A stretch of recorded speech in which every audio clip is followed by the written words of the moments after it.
তোমাদেরই সব হাউস ছিল ওখানে। না 24 ছিল। বলো। আপনি মানুষে যখন আসছিলেন আপনার গাড়ি এসে গেল, আপনার যে কনভয় ছিল সেই কনভয় আজকে স্থানীয়রা বিক্ষোভ দেখাচ্ছিল, জলের গাড়িতে এবং খাবার। স্থানীয় মানুষেরা বিক্ষোভ দেখাচ্ছিল, তারা বলছিল যে তৃণমূল নেতারা কোথায়। আমার কাছে তারা জিজ্ঞেস করছে মুখ্যমন্ত্রী কখন আসবে। তারা মুখ্যমন্ত্রীর জন্য অপেক্ষা করছে এবং দুর্ভাগ্যের বিষয় পশ্চিমবঙ্গের মুখ্যমন্ত্রীর জন্য তারা হাতে চেলা কাঠ নিয়ে অপেক্ষা করছে। ওরা ভেবেছে যে কোনো তৃণমূলের কোনো নেতা এসছে, তবে যখন আমাদের নাম দেখেছে আমাদের জেলা সভাপতিও নিচে নেমে তাদের সাথে কথা বলেছে। অস্বাভাবিক কারণ নয়, মানুষ 3 দিন ধরে এখানে অভুক্ত অবস্থায় আছে। রাজ্য প্রশাসন চাল দিয়েছে 5 জনের বাড়ি ঘর, তাতে এইটুকু চাল দিয়েছে এবং সেই চাল হচ্ছে পচা চাল, দুর্গন্ধ বেরোচ্ছে, মানে তা দিয়ে পচানি বানানো যেতে পারে, ভাত অ্যাটলিস্ট হবে না, এবং জল নেই।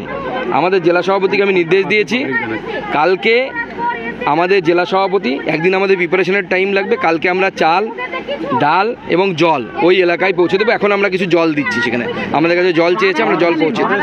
খাওয়ার এসে খাবারও দিচ্ছি, মানুষ পাশে ক্ষোভ জানাচ্ছে, মানুষ বলছে যে এখানে পৌঁছচ্ছে না প্রশাসন, কিচ্ছু নেই, প্রশাসনের কোনো রকম অস্তিত্ব নেই।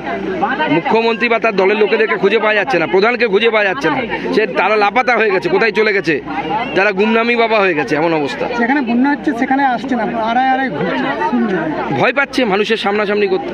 দেখুন আমরা তো সরকার নেই, তবু আমরা মানুষের সামনে যাচ্ছি। আমাদের অত টাকা নেই তৃণমূল কংগ্রেসের মতো, সরকারও নেই, কিন্তু আমরা চাঁদা তুলে আমাদের জেলা সভাপতি রাজ্যের মাধ্যমে আমরা টাকা পাঠিয়ে যতটা পারছি জল খাবার এগুলো দেওয়ার চেষ্টা করে যাচ্ছি।